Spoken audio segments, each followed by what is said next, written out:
है, publicly hang करना चाहिए। ये केस सालों साल नहीं चाहिए, अभी तुरंत जो कल्प्रिट्स हैं उनको पकड़ा जाना चाहिए, उनको हैंग करना चाहिए। कड़ी से कड़ी सजा क्या होती है, पब्लिकली हैंग करना चाहिए ताकि किसी की हिम्मत ना हो। पब्लिकली हैंग करना चाहिए ताकि किसी की हिम्मत ना हो।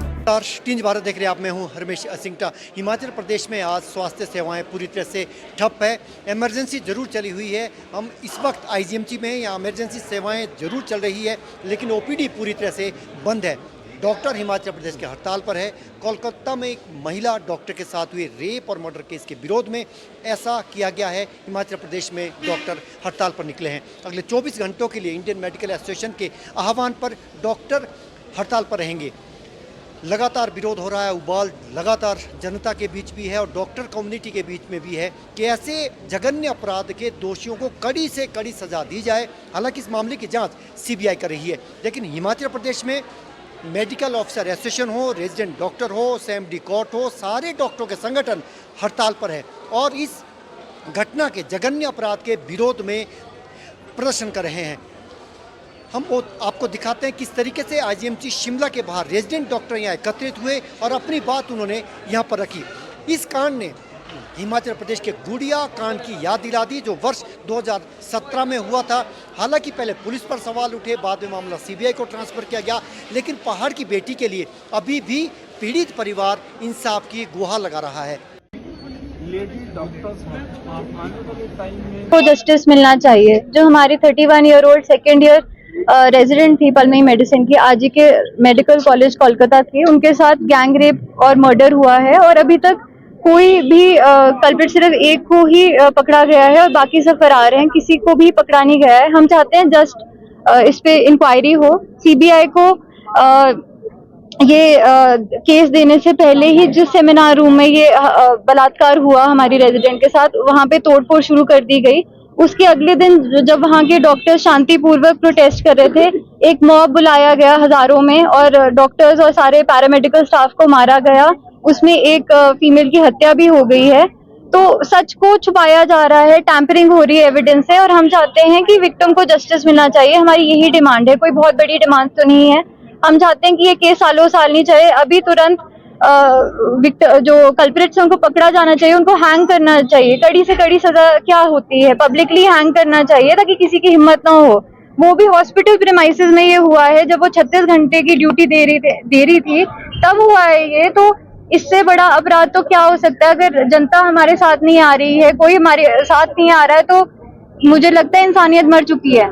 जो दुखद पहलू जो पश्चिम बंगाल में घटा, उस दुखद पहलू के लिए हम सारे ही बेसिकली अपने आप का जो एक दुख है वो प्रकट कर रहे हैं। जनता को ये समझना चाहिए कि जो स्वास्थ्य से संबंधित जितने भी डॉक्टर्स हैं, वो सिर्फ जो कानूनी धाराएं हैं, आपराधिक घटनाएं हैं, वो आईपीसी सीआरपीसी के द्वारा ही नहीं गवर्न किए जाते, परंतु उनके लिए एक मेडिकल कोड एंड एथिक्स जो national medical council of India उसको रेगुलेट करती है, उसके द्वारा भी वो बंधे हुए हैं।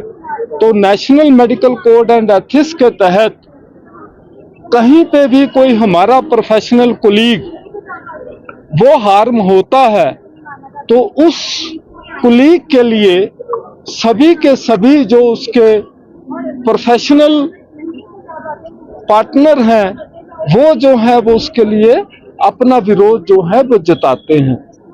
तो जो हिमाचल प्रदेश है, हिमाचल प्रदेश सरकार जो है वो वेस्ट बंगाल को गवर्न नहीं कर सकती, परंतु जो हमारा कंसर्न है वो कंसर्न ये है कि हालिया मेडिकल जो नेशनल मेडिकल काउंसिल है, उन्होंने कुछ रिकमेंडेशंस दी हैं जिनको नेशनल टास्क फोर्स का नाम दिया गया है। तो ये जो नेशनल टास्क फोर्स की रेगुलेशंस है, क्योंकि तब तक मेडिकल कॉलेज काम नहीं कर सकता जब तक कि एनएमसी उसको रिकॉग्नाइज नहीं करती। तो ये जो रिकॉग्निशन क्राइटेरिया है, उसमें नेशनल मेडिकल जो टास्क फोर्स है उसकी भी रेगुलेशंस इंप्लीमेंट की जाए, और अगर ये इंप्लीमेंट होती हैं तो हमारे हिमाचल प्रदेश में जितने भी मेडिकल कॉलेज हैं, 6 मेडिकल कॉलेज है, एम्स है, तो ये मेडिकल कॉलेज एक स्वस्थ वातावरण ही नहीं दे पाएंगे हमारी हिमाचल प्रदेश की बच्चियों को, परंतु जो 25% कोटा ऑल ओवर इंडिया है, वहां से भी बच्चियां जो है वो हमारे प्रदेश में आती हैं मेडिकल एजुकेशन करने के लिए, चाहे वो MBBS है, चाहे MD है, चाहे MS है, चाहे वो सुपर स्पेशलिटी है। तो उन बच्चियों को भी एक सुरक्षित इन्वायरमेंट, जो एटमॉस्फेयर है वो दिया जा सकता है।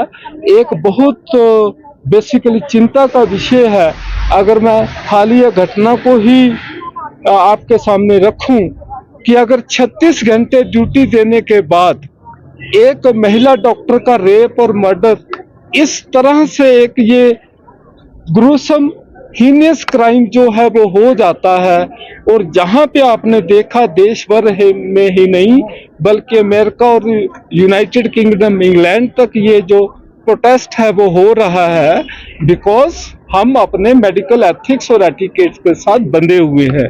तो जनता को भी जो एक फंडामेंटल राइट है, हेल्थ सुविधा जनता को मिलनी चाहिए, क्यों नहीं मिलनी चाहिए, परंतु जो सेंसिटिविटी है किसी भी सुविधा को अवेल करने के लिए वो जनता को समझनी चाहिए।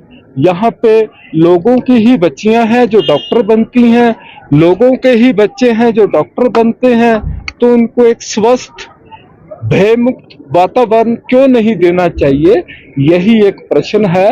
और मेरी हिमाचल प्रदेश सरकार से ये विनती है कि जो नेशनल मेडिकल काउंसिल ने नेशनल टास्क फोर्स के तहत हमारी मेडिकल डॉक्टर्स के लिए जो सुविधाएं उन्होंने रिकमेंड की हैं, उनको जल्द से जल्द जो है वो राज्य हित में, देश हित में इम्प्लीमेंट करना चाहिए। जनता भी जो है मेडिकल सुविधाओं से महरूम ना हो, और ये जल्द से जल्द इस पे निर्णय करना चाहिए, और तुरंत प्रभाव से ये जो एक एजिटेशन है जो कि एक भयंकर रूप ले रहा है, लोगों को स्वास्थ्य सुविधाओं से महरूम होना पड़ रहा है, इस एजिटेशन को खत्म किया जा सके। और मीडिया के माध्यम से मैं फिर अपील करता हूं कि लोगों से और मेडिकल स्टाफ से शांति बनाए रखें, ऐसा कोई प्रयास ना करें जिससे कि राज्य की संपत्ति को या राज्य के लोगों की स्वास्थ्य सुविधा या उनके स्वास्थ्य को कोई हानि पहुंचे।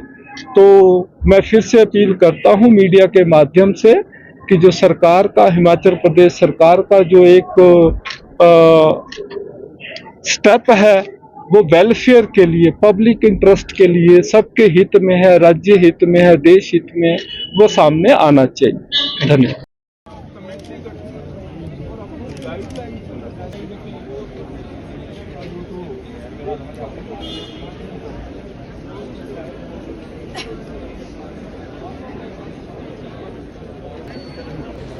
भारत देख रहे हैं आप, नमस्कार।